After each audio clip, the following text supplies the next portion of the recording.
Tęstinė knygos Žmonijos genetinis kodas, 12 pristatymo dalis. 12 tęstinėje knygos Žmonijos genetinis kodas dalyje toliau tęsėme susipažinimą su senovės radinių taikomais datavimo metodais. Iš ankstesnių dalių sužinojome apie mokslo taikomų radinių datavimo metodų netobulumą ir visiškai atsainų požiūrį į jų neatitikimą realybei. Tačiau dar liko nepažvelgti likę kiti datavimo metodai. Galbūt jie yra patikimi ir galima jais remtis. Tai sužinosite šioje ir sekančiosiose knygos apžvalgos dalise. Šią apžvalgos dalį pradėsime nuo genetikos metodo apžvalgos ir nagrinėjimo, bei patikimumo. Genetikos pažanga. Pastaruoju metu daug kalbama apie svarbius pasiekimus atkuriant senovės Homo sapiens ir artimiausių giminaičių istoriją, tokio mokslo dėka kaip genetika. Šie pasiekimai tapo įmanomi dėl to, kad buvo identifikuoti 20-ojo amžiaus viduryje pagrindinį vaidmenį atlikusi DNR, deoksiribonukleorinė rūgštis, perduodanti paveldimą informaciją. Ši informacija, kaip paaiškėjo, DNR genai perduoda tam tikrose srityse, kartu su kitomis funkcinėmis molekulėmis, bei nulemia organizmo vystymąsi, augimą ir funkcionavimą. DNR struktūros sekos nustatymo dekodavimas tapo vienas iš lūžio taškų biologijos ir kitų su mokslu susijusių mokslų šakų istorijoje, įskaitant paleoantropologiją. Pasitelkiant savotiškus žymeklius, kurie palieka mutaciją skirtingose vadinamosios mtDNR dalise, mitochondrijų DNR ir Y chromosomą, atspindinti pačią didelę DNR, tapo įmanoma atkurti šiuolaikinio žmogaus kilmę siekiančią labai senus laikus. Tokie tyrimai pradėti atlikti dar 9-ame dešimtmetyje, tačiau tikrasis proveržis įvyko 20-ojo amžiaus pabaigoje, dėka kompiuterinių technologijų plėtros, kuri leido atlikti greitą didelių informacijos kiekio analizę būtina tokiems tyrimams. O 2005-aisiais Jungtinių valstijų nacionalinė geografijos draugija, palaikant IBM kompanijai Remand, buvo pradėtas grandiozinis tyrimų projektas, kurio tikslas buvo surinkti mažiausiai 100 000 tipiškų tautų ar genčių atstovų DNR pavyzdžių, kurių istorija laikoma žinoma, etnografijos, istorijos ir archeologijos duomenys. Pagrindinis šio projekto tikslas – išsiaiškinti žmonijos migracijos kelius Žemėje, sulyginant skirtingų žmonių DNR struktūrą. Kitos informacijos priemonės mums pateikia pavydėtiną naujų atradimų reguliarumą, lyginamosiosios genetikos srityje. Ką genetikams pavyko išsiaiškinti? Kartu su paleoantropologiniais radiniais, genetinių tyrimų rezultatai rodo sekantį paveikslėlį. Šiuolaikinių mtDNR ir Y chromosomų lyginamoji žmonių analizė parodė, kad žmonija kyla iš mažo gyventojų skaičiaus, gyvenusių Rytų Afrikoje prieš 160–200 tūkstančių metų atgal. Remiantis genetiniais ir archeologiniais duomenimis, pavyko atkurti Homo sapiens migracijos kelius ir apytikslę įvykių chronologiją. Mūsų rūšies protėvių populiacija, remiantis analizės rezultatais mtDNR, gyveno Rytų Afrikoje daugiau nei prieš 160 tūkstančių metų. Seniausios šiuolaikinių protėvių liekanos šioje vietovėje buvo aptikti individai maždaug tokio paties amžiaus. Liekanos buvo rastos 1967 metais Etiopijos pietuose, netoli Kibiš kaimo prie Omo upės, Richard Leakey. Ir dabar datuojamos 195 tūkstančiais metų senumu. Skliausteliuose pažymime, kad pirmasis radinių radioaktyviosios anglies datavimo rezultatas parodė, kad jie senesni nei 40 tūkstančių metų. Tai reiškia tiesiog, kad kaulai per seni radioaktyviosios anglies datavimui. Pagal izotopų TH230U234 santykį Nilo austrių kriauklėse, kurios buvo rastos šiek tiek aukščiau žmonių kaulų, amžius buvo nustatytas apie 130 tūkstančių metų.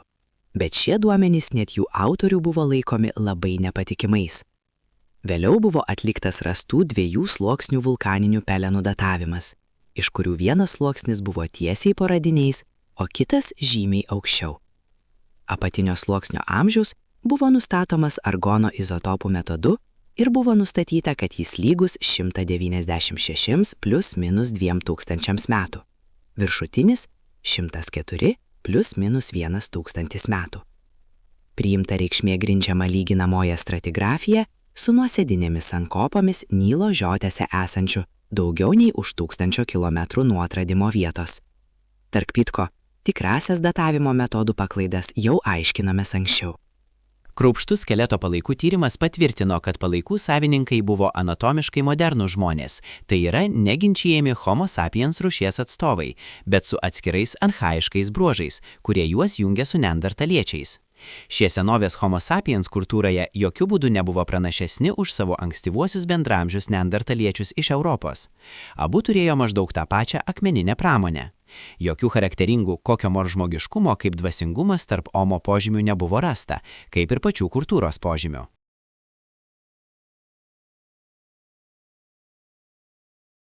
Pirmasis Homo sapiens bandė palikti Afriką maždaug prieš 115–135 tūkstančius metų, remiantis archeologiniais duomenimis, o genetikai apie tai nieko nekalba. Tačiau pirmasis Homo sapiens niekada nežengė toliau nei Vakarų Azijos regionas, kur jo pėdsakai ir išnyksta. Antrasis sapiens bandymas palikti Afrikos žemyno ribas įvyko maždaug prieš 85–90 tūkstančių metų per Arabijos pusiasalį. Bandymas pasirodė esas daugiau sėkmingesnis.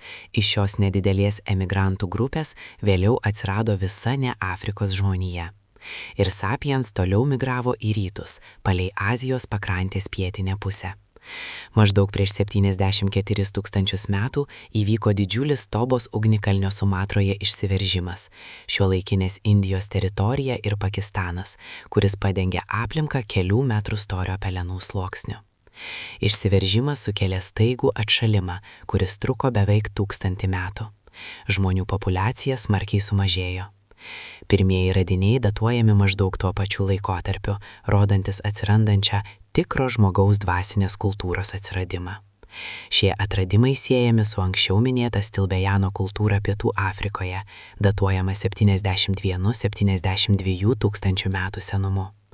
Rasta papuošalų pagamintų iš perdurtų kriauklių su skylutėmis, liekanų ir dažų gamybos dirbtuvės. Vietiniai gyventojai naudojo kietus akmenis, kad susmulkintų geltoną ir raudoną ochrą. Į gautus miltelius įberdavo anglės ir susmulkintos kaulų medžiagos. Visas šis paruoštas mišinys buvo suberiamas į jūros moliuskų kriaukles ir sumaišomas kaulinėmis lazdelėmis. Tokia sudėtinga veikla demonstruoja išvystytą gebėjimą planuoti ir aukštą kultūros lygį. Tačiau, kaip jau minėta anksčiau, ši kultūra nebuvo toliau plėtojama ir vystoma.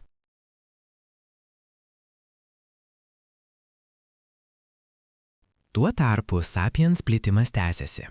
Iš pietų rytų Azijoje viena grupė persikėlė į šiaurę Ramijo vandenyno pakrantę, kita prasiskverbė į Australiją, o trečioji dėl kažkokių priežasčių pasuko atgal, per nuniekotą išsiveržusio Tobos ugnikalnį, Indiją ir Pakistaną persikėlė Vakarų Azijos kryptimi. Kitas svarbus momentas buvo sapiens atvykimas į Europą, užimta neandertaliečių ir palaipsniui joje apsigyveno, kurios chronologiją mokslininkai nustatė remdamiesi radioaktyviosios anglies datavimo, anksčiau apie šio metodo taikymą. Šis apgyvendinimas vyko dviem keliais, palei Viduržemio jūros pakrantę ir Dunojaus slėnį. Vidurio ir vakarų Europos kolonizacija vyko laikotarpiu nuo 46 iki 41 tūkstančio metų, vidutiniu greičiu 400 metrų per metus. Kurį laiką sapiens gyveno čia kartu su neandertaliečiais. Dauguma vietovių yra nesenesnės kaip 6000 metų. Europos apgyvendinimo pabaiga sutampa maždaug su Orinjako laikotarpio pradžia, su olų piešinių atsiradimu prieš 41 tūkstantį metų. Homo sapiens paskutinėje vietoje apgyvendino Amerikos žemyną. Įvairiais vertinimais pats pirmasis žmogus į šiaurės rytų Šiaurės Ameriką įžengė maždaug prieš 16 iki 22 tūkstančius metų ir judėjo į pietus, pamažu apgyvendindamas vis naujas sritis.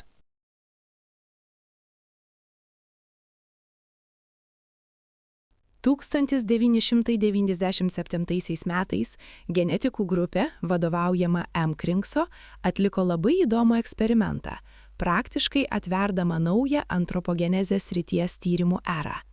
Mokslininkams pavyko išskirti mitochondrijų DNR, mtDNR, iš senovės hominino mineralizuotų skeleto fragmentų.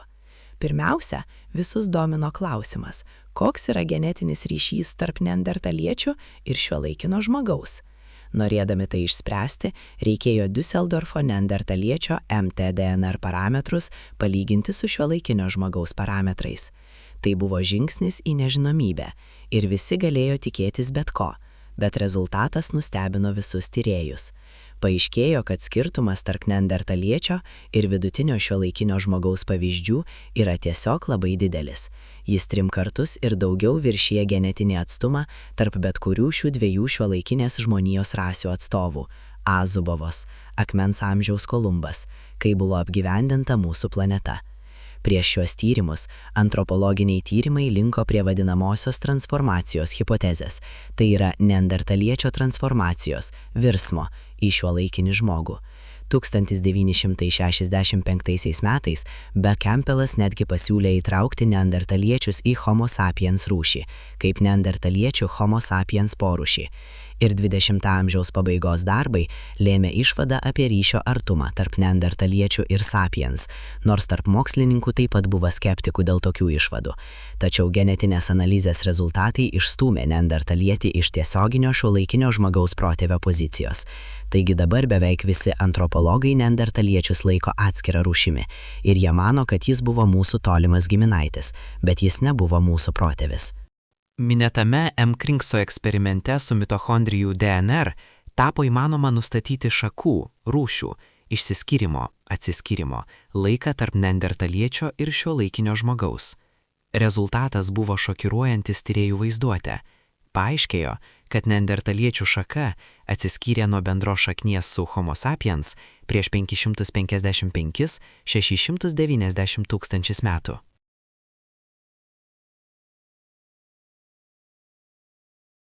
Lyginamoji genomo analizė suteikė daugiau informacijos apie žmogaus ir kitų primatų sulyginimus – šimpanzės ir makakos rezus. Visų pirma, parodė, kad antropogenezės metu baltymų kodavimo genai pasikeitė labai mažai. Tarp tų genų, kurie pasikeitė dėl atrankos įtakos, padidėjo genų dalis, susijusi su imunitetu, tarpląstelinė sąveika ir signalų perdavimu. Iš baltymus koduojančius genus, kurie reikšmingai pasikeitė evoliucijos metu, ypač domina FOXP2 genas, susijęs su kalba. Šis koduojamas žmogaus baltymo genomas skiriasi nuo savo šimpanzės atitinkmens 2 aminorūgštimis, o tai yra gana daug.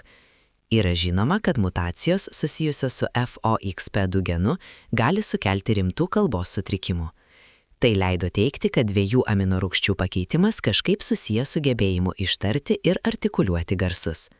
Įdomu, kad neandertalietis turi FOXP2 geną, kaip nesenai buvo nustatyta, ir paaiškėjo, kad jis buvo lygiai toks pat kaip ir šiuolaikinių žmonių. Todėl galima laikyti argumentu patvirtinančių faktą, kad neandertaliečiai turėjo bent kažkokią kalbos formą. ASPM ir mikrocefalino genuose aptikti veikimo pėdsakai teigiamai atrankai, ir šie genai yra susiję su smegenų vystymusi. Pavyzdžiui, baltymas ASPM sulėtina embrioninių kamieninių neuroepitelinių ląstelių virsmą į neuronus. Kitaip tariant, ląstelės yra neuronų pirmtakai. Dalyvaujant ASPM, jiems pavyksta pasidalinti daugiau kartų, prieš jiems pavirstant į neuronus. Taigi, mutacijų fiksacija šiuose genuose gali būti susijusi su smegenų dydžio padidėjimu. 907 genų aktyvumo lygių palyginimas kepenų ląstelėse tarp žmonių, šimpanzių, orangutangų ir rezus makakų buvo nustatyta daugybė genų, kurių aktyvumas žmonėms yra smarkiai padidėjęs, lyginant su kitais primatais. Tarp šių genų 30% yra vadinamųjų transkripcijos faktorių, baltymai kontroliuojantis mRNR, RNR matricą, sintezės procesą, ribonukleino rūgštis, DNR matricoje. Palyginimui šimpanzių organizme padidintos ekspresijos genų transkripcijos faktoriai mažesni nei 5%. Tikriausiai pokytis reguliacinių genų aktyvume atliko ypač svarbų vaidmenį žmogaus genealogijos evoliucijoje. Miglotos abejonės. Kai skaitote apie genetikų pasiekimus šioje srityje, apie žmogaus kilmę, kartais tiesiog atima žadą. Jų tiek daug. Jiems pavyko visą tai išsiaiškinti vos per kelis dešimtmečius. Ir jų pagalba sukurtas vaizdas atrodo absoliučiai patikimas ir netgi esminis. Tačiau jei atidžiau pažvelgsite į detalės įvairių leidinių, tada pradeda kilti neaiškios idėjų abejonės. Ar viskas tikrai taip švaru? Paimkime pavyzdžiui teiginį, kad visi šiuolaikinių žmonių protėviai kilo iš labai mažos žmonių grupės, gyvenusios Rytų Afrikoje 160–200 tūkstančių metų atgal. Afrikietiška kilmės versija ir apskritai įvairių tipų žmonių protėvių yra pastatyta tik remiantis Darvino nuomonę ir klaidingu aiškinimu iš radinių vietų, kas buvo nurodyta anksčiau. Pasirodo, jei atidžiai pasidairyti internete, galima rasti pranešimų, kad genetiniai tyrimai rodo, jog sapiens protėvių namai galėjo būti ne tik Afrikoje, bet ir kitose žemynuose. Be to, nepaisant genetikų pasiekimų, tarp paleoantropologų vis dar nėra palaidota vadinamoji policentrizmo hipotezė. Hipotezė leidžianti manyti, kad žmonija vystėsi lygiagrečiai skirtingose centruose. Tai rodo, kad genetikų išvados nėra taip įtikinamos, net tarp profesionalių paleoantropologų. Tokių leidinių yra nedaug, bet jų nedidelis kiekis gali būti visiškai paaiškintas netrūkumo argumentų dėl siūlomų kitų vietų variantų Homo sapiens kilmiai, bet tik dėl to, kad dabar dauguma genetikų, kaip nurodyta kai kuriuose šaltiniuose, laikosi Afrikos protėvių tėvynės versijos. Ir čia atsiranda paprasto pritempimo prie Darvino požiūrio jausmas. Dabar atkreipkime dėmesį į datavimus. Taigi, 1987 metais amerikiečių mokslininkų grupė, vadovaujama A. Wilsonas, apskaičiavo, remdamasis mtDNR tyrimais, skirtingų evoliucinių linijų atsiskyrimo laiką nuo šiuolaikinės intraspecifinės rasinės žmonijos grupės ir priėjo prie sensacingos išvados, kad visa šiuolaikinė žmonija kilusi iš bendros senovės Afrikos gyventojų grupės ir iš vienos protėvės, gyvenusios prieš 140 iki 290 tūkstančių metų. Ši moteris motina gavo pravardę Ieva. Afrikos Ievos palikuonis manoma, kad jie apsigyveno visose žemynuose, išstumdami senesnius žmogaus pirmtakus, bet su jais nesusimaišydami. Vėlesnius eksperimentus ir skaičiavimus atliko Wilsonas, daugybę kartų su skirtingomis versijomis. Tuo pačiu reikšmės turėjo numatomo laiko sviravimus šios Afrikos Ievos egzistavimu. Anot įvairių šaltinių tyrimai parodė 166 iki 249 tūkstančiai metų, 176 iki 222 tūkstančius metų, 188 iki 270 tūkstančius metų prieš. Ir kai kurių genetinių tyrimų rezultatai tyrimai sapiens linijos pradžią perkelia į Heidelbergo žmogus lygį. Taigi centro molekulinės genetikos darbuotojas iš Kalifornijos universiteto San Diege K. Wills, naudodamas savo senovės vertinimo metodą žmonių populiacijai, gavo vieno sapiens židinio amžių svyruojantį nuo 436 iki 806 tūkstančių metų. Artima didžiausiai nurodyto šakos Homo sapiens evoliucijos formavimosi laiko amžių gauta kitos grupės Amerikos tyrėjų, vadovaujamos J. M. Fullertono prieš 800 tūkstančių metų. Stebina skirtumų išsibarstymų diapazanas, ne procentais ar net 10%, o kelis kartus. Tokie skirtumai tarp rezultatų rodo rimtų problemų buvimą tokių genetinių tyrimų metoduose, ką ir ką būtų teidę mokslinėse publikacijose juos gindami. Netiesiogiai ši išvada taip pat patvirtina, kad bendro protėvio amžius visų šiuolaikinių žmonių, vadinamojo Adomo, nustatomas ne mitochondrijų DNR, perduodamų ne tik per motinos liniją, bet ir per brandulinę DNR, Y chromosoma, perduodama vyrišką liniją. Rimtai skiriasi nuo tų, kurias paprastai gaunamos naudojant tą patį skaičiavimo metodą Ievos amžiui, nors yra leidinių, kurie nurodo, kad datos maždaug vienodos.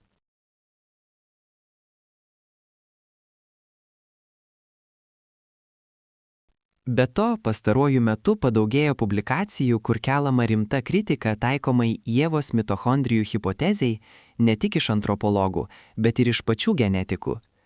Taip pat abejojama išsamumo tezė apie Homo sapiens atitikimą su neandertaliečiais vietos, iš kur atkeliavo sapiens – gyventojai. Pavyzdžiui, Denisovo žmogus, nors ir pripažįstamas kaip nepriklausomas porūšis, bet turi savo indėlį į šiuolaikinę žmonijos genomą. Remiantis kai kuriais tyrimais tai sudaro iki keleto procentų. O pagal neandertaliečius palaipsniui pradeda dominuoti kompromisinis požiūris. Kai kurie tyrėjai, pavyzdžiui, amerikiečių antropologas L. Brace'as, mano, kad neandertaliečių genetinis indėlis Europoje gali siekti net 25%. Alanas Templetonas iš Mičigano universiteto yra dar labiau kategoriškesnis. Jis mano, kad negalima daryti galutinių išvadų, remiantis vienu genomo regionu, pavyzdžiui, mtDNR, apie žmonių paplitimo evoliuciją ir istoriją.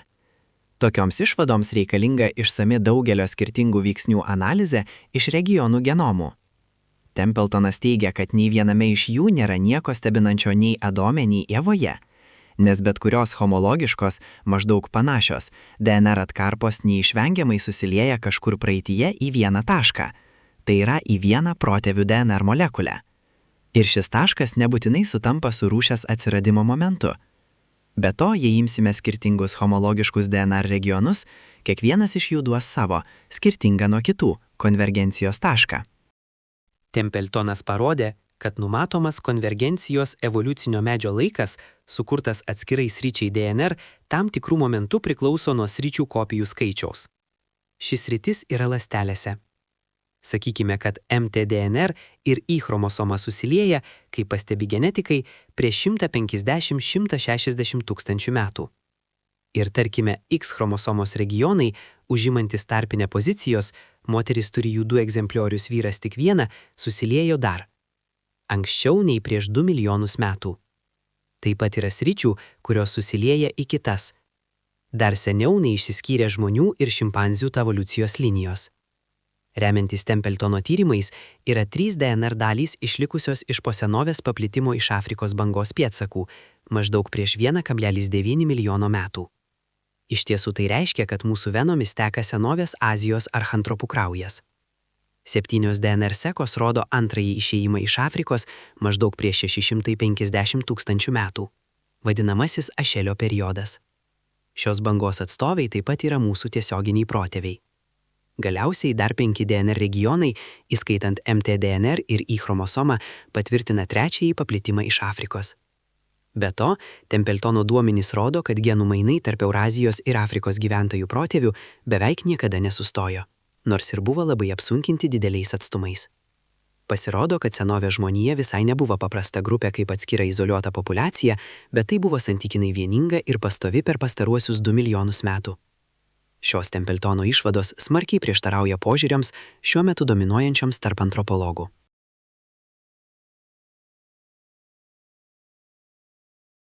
Iš tokių nesutarimų išplaukė vienas dalykas. Modernūs genetinių tyrimų metodai nėra tokie aiškūs ir be nuodėmės, kaip kartais pateikiama plačiajai visuomeniai ir žiniasklaidos pranešimuose. Bet norint suprasti, kur tiksliai gali būti tos paslaptingos klaidos ir kur yra šių metodų silpnosios vietos, mes neturime kito pasirinkimo, kaip tik įsigilinti į kai kurias jų detalės. Išversti genetikų paukščių kalbą su jos gausybė konkrečių terminų į bendrinę šnekamąją kalbą, prieinama eiliniam skaitytojai, jokių būdų nėra lengva, bet aš pabandysiu.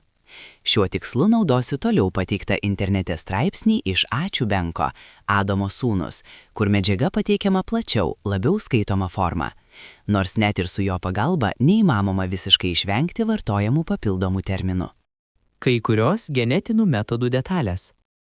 Pagrindinis genetinių tyrimų objektas yra DNR molekulės – deoksiribonukleino rūgštis. Šios molekulės yra sutelktos ląstelėje 2 vietose – chromosomose branduolyje, branduolio DNR, nDNR ir mitochondrijose, mtDNR, citoplazmos ląstelėse.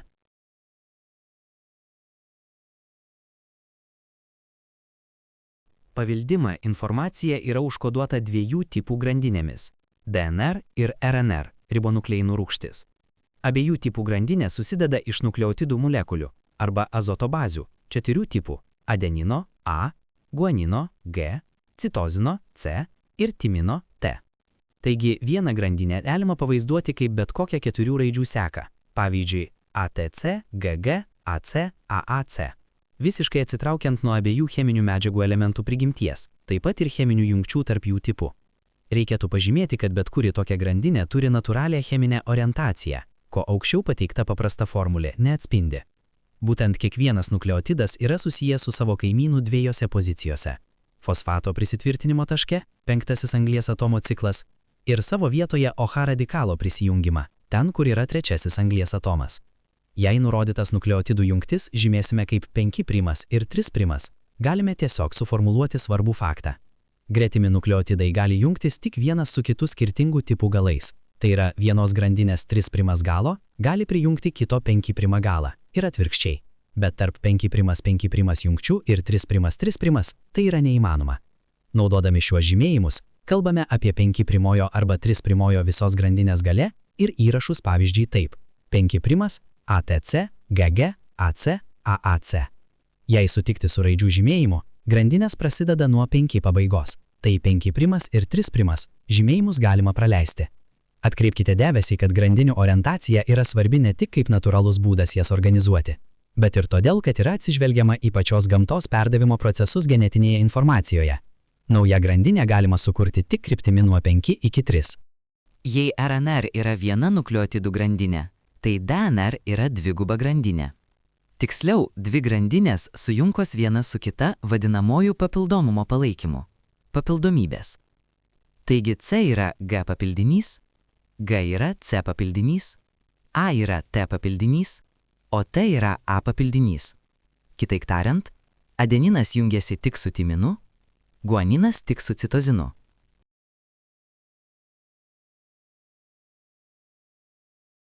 Kai DNR sekvenuojama, iššifruojama, išskiriama visa eilė daug labai sudėtingų procedūrų, dėl kurių ilgas susidaro nukleotidų sekos įrašas grandinėje – sekvensai.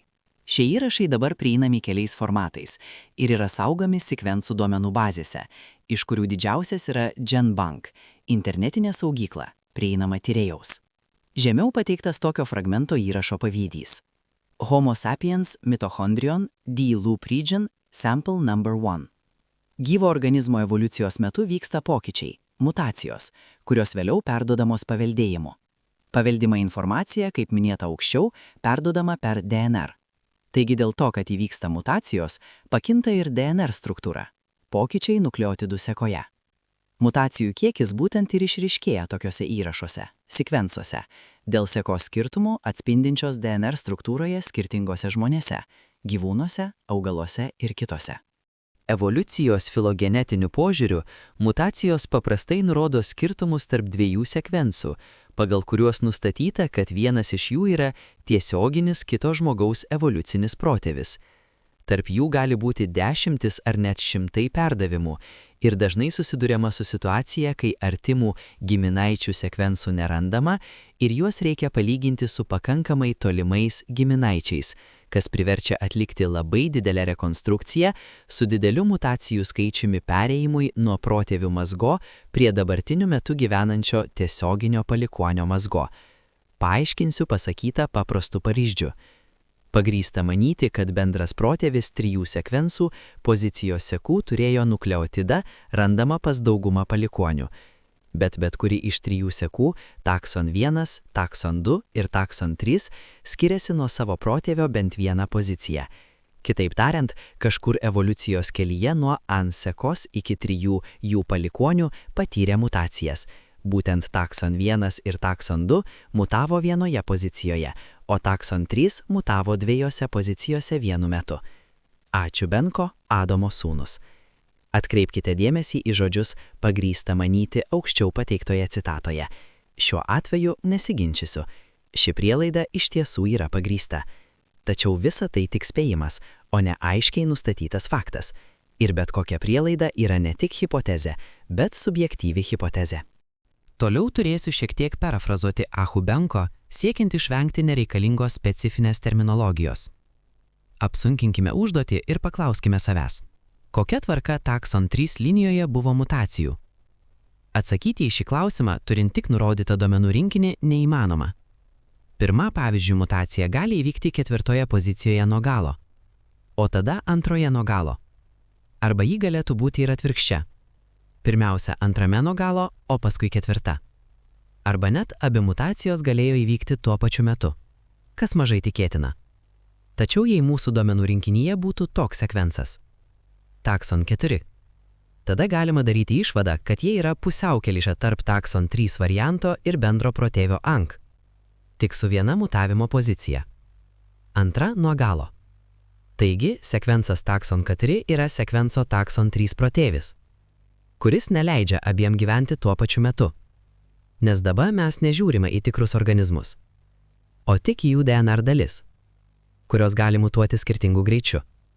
Tuo tarpu tarp gyvų takson K3 palikuonių yra ir nepakitusių, ir mutavusių į takson 3.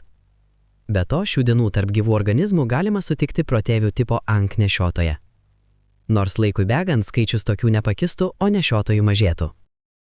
Taigi, atlikome paprasčiausią filogenetinį tyrimą rekonstrukciją, atkūrėme bendrą 3 žmonių protėvio išvaizdos sekvencą, tačiau susidūrėme su netikrumu dėl tvarkos mutacijų atsiradime ir pamatėme, kaip pridedami nauji duomenys gali pakeisti mūsų analizės tikslumą. Ačiū Benko, Adomo sūnus. Ši išvada, mano nuomonė, yra labai svarbi. Anksčiau nežinomų žmogaus pirmtakų rūšių ir porūšių palaikų atradimas, kaip matėme anksčiau, gali sukelti labai reikšmingą paleoantropologų požiūrį į žmogaus evoliucijos medį. Tai viena iš priežasčių, kodėl pavyzdžiui Denisovo žmogaus ir Hobito palaikų išvados taip karštai aptarinėjamos. Tas pats, kaip dabar paaiškėjo, nutinka ir su genetinių tyrimų rezultatais. Padėtį dar labiau apsunkina tai, kad iš tikrųjų laikoma visiškai iššifruotų tik šiuolaikinio žmogaus mtDNR ir tai tik iš antro bandymo. Vėliau pirmajame bandyme buvo aptikta klaida. Neandertaliečių ir Denisovo žmognių DNR buvo iššifruota tik iš dalies. Iš dar senesnių palaikų nepavyko išskirti DNR. Tai yra susidurėme su situacija, kad trūksta eibės duomenų. Ir naujų duomenų atsiradimas gali paveikti išvadas net ir radikaliai, kas visiškai įmanoma. Šiuo metu surinktoje Homo sapiens evoliucinio medžio mozaikoje gali būti, kad trūksta labai svarbių detalių.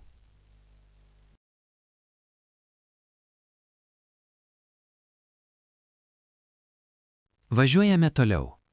Net ir artimiausias evoliucinis sekvencų ryšys nėra tiesioginis fizinė šio žodžio prasme, nes gyvų organizmų tikrasis giminystės laipsnis gali būti rekonstruotas iš DNR, tik jei yra žinomas nagrinėjamos srities mutacijos greitis. Sutinkamos DNR sritys, kuriuose tam tikro tipo mutacijos įvyksta kartą per kelis šimtmečius, ir atvirkščiai yra itin konservatyvių sričių. Pavyzdžiui, tų, kurie koduoja itin svarbes organizmo funkcijas, kuriuose dauguma mutacijų daro naują organizmo negyvybingą, taigi ir nauji, stabilūs variantai atsiranda tik kartą per tūkstantmečius. Specialistai turintys praktinės patirties dirbti su sekvencais intuityviai žino, kaip nustatyti apytikslius genetinių linijų giminystės laipsnius, pagrįstus nagrinėjamų DNR sekvencų savybėmis, jų evoliucijos greičių ir filogenijos ypatybėmis. Ačiū Benko, Adomo sūnus. Neabejoju paminėtųjų specialistų profesionalumu. Bet intuicija yra intuicija, ji gali ir apgauti. Ir tokio subjektyviaus veiksnio buvimas kelia nerimą. Kaip dabar sužinoti, kurioje vietoje specialistai padarė išvadą pagrįstą objektyviais duomenimis, o kurioje remdamiesi savo intuiciją? Palikime savo subjektyvės abejonės nuošalyje ir pereikime prie kito straipsnėje pateikto pavyzdžio. Anksčiau nagrinėtas pavyzdys yra gana trivialus ir leidžia mums rekonstruoti evoliucinį medį.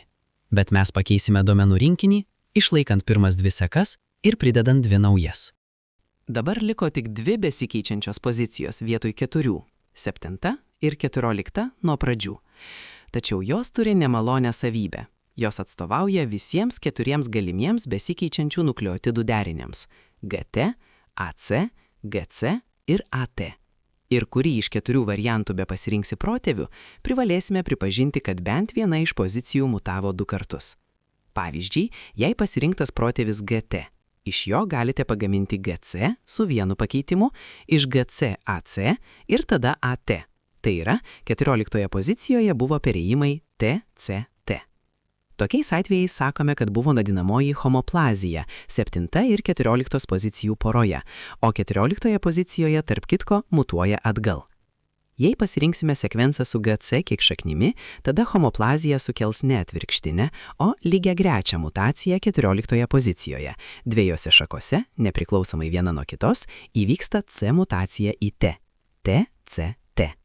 Ir kuo daugiau šių porų šakų, tuo daugiau pozicijų imtyje, tuo sudėtingesnė ir nepatikimesnė tokių sekvencų istorijos rekonstrukcija. Atkreipkim dėmesį į tai, kad kuo greičiau pozicija mutuoja, tuo dažniau ji sudaro tokias homoplazinės poras su kitomis pozicijomis.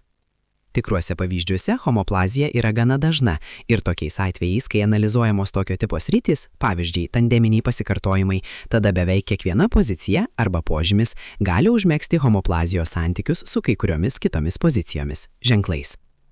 Tuomet filogenetinės programos gražina rezultatą evoliucinio medžio pavidalu arba vienodai tikėtinų medžių rinkinį A. Čiubenko, Adomo sūnus. Taigi paaiškėja, kad gali būti atvejų, kai genetiniai tyrimai neduoda vienareikšmio atsakymo, bet iš karto duoda keletą variantų, kurių realizacijos tikimybė yra tokia pati.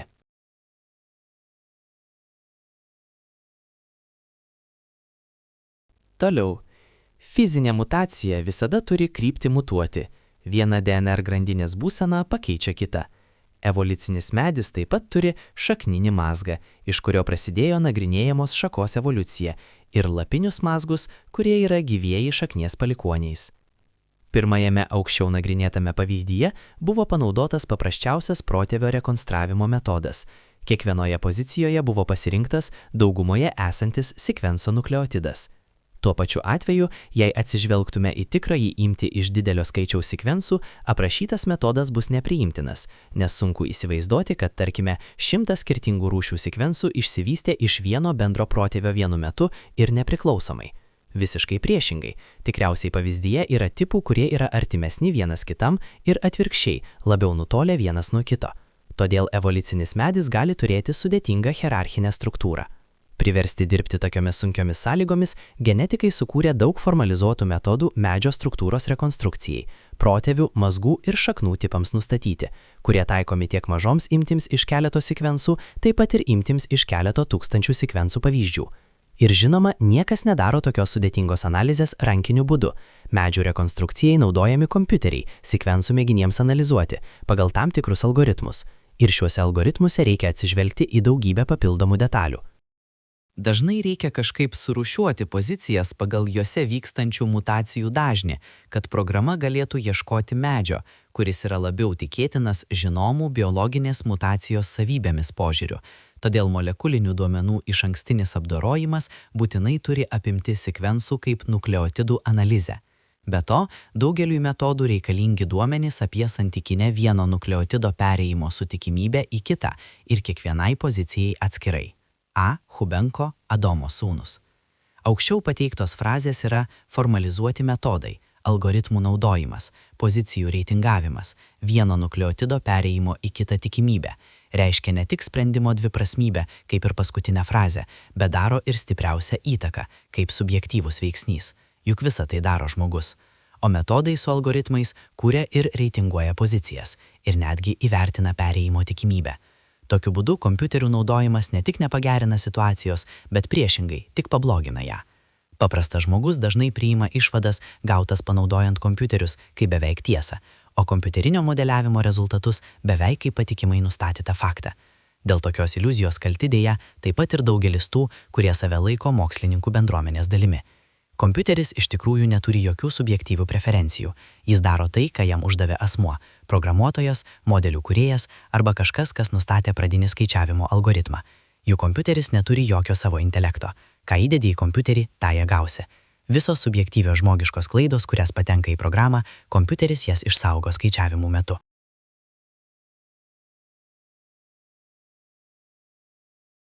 Ir dar vienas momentas. Studijuojant žmogaus kilmę ir analizuojant mūsų protėvių paplitimo kelius skirtingose žemynuose, genetika vartoja tokius terminus kaip haplotipas ir haplogrupė. Haplotipas yra bet kokio tipo DNR variantas, kuriame yra nukleotidų variacijų. Haplotipas yra empirinė sąvoka, taip kaip galima nustatyti nukleotidų seką kiekvienoje vietoje išsiaiškinant sekvensų pagalba ir panaudojant minimalų kiekį teorinių pastangų. Susijusių haplotipų rinkinys, kilęs iš bendros protėvio kilmės, vadinamas haplogrupė. Tačiau ši sąvoka nėra tokia elementari. Akivaizdu, kad didžiulis neapibrėžtumas slypi kilmingumo sąvokoje, nes faktas, kad filogenetiniai sekvensų ryšiai gali skirtis patikimumo laipsniu. Toliau, kodėlgi neapsvarstyti, kad kiekvienas haplotipo filogenetinis medis kartu su visais jo palikuonėmis sudaro haplogrupę. Iš tiesų, griežtos sąlygos ir taisyklės dar nenustatytos, kurios skirtos pagrindinėms šakoms nustatyti, todėl atrodo, kad šis metodas yra visiškai pagrįstas. Į pirmąjį klausimą apie haplogrupių patikimumą atsakymas gali būti toks. Bet kuri haplogrupės nomenklatūra pagrįsta tam tikrų medžio variantų yra pripažįstama daugumos ekspertų. Galiausiai problema priklauso nuo bendros nuomonės egzistavimo. Pavyzdžiui, į chromosomos filogeniją autorių nuomonė laikoma autoritetinga, hipertekstas ISSOG.org arba MTDNR filogenija, hipertekstas Philo3.org, A. Čiubenko Adomo sūnus. Taigi, priėjome išvados, kad sprendimas dėl pagrindinio evoliucinio medžio koncepcijos turinio ir konstrukcijos nėra priimtinos remiantis griežtomis išvadomis, padarytomis remiantis objektyviais faktais, o balsavimo metodu tarp autoritetų, be to tarp pačios metodikos autorių. Anksčiau aptarėme, kokias klaidas tai gali sukelti. 12 knygos dalies apžvalgos pabaiga. Jeigu buvote kantrus ir atidūs, tuomet tikrai pastebėjote apie genetikos modelio taikymo senovės radinių amžiui datavimui bei jo panaudojimo kitose srityse pritaikymo trūkumus. Genetikos modelis, koks jis bebūtų, su visais savo trūkumais įneša daugiau šviesos į nežinios tamsą ir turi pagrįstą faktą egzistencijai. Sekančioje, 13 dalyje, pradėsime apžvalgą nuo molekulinio laikrodžio metodo apžvalgos.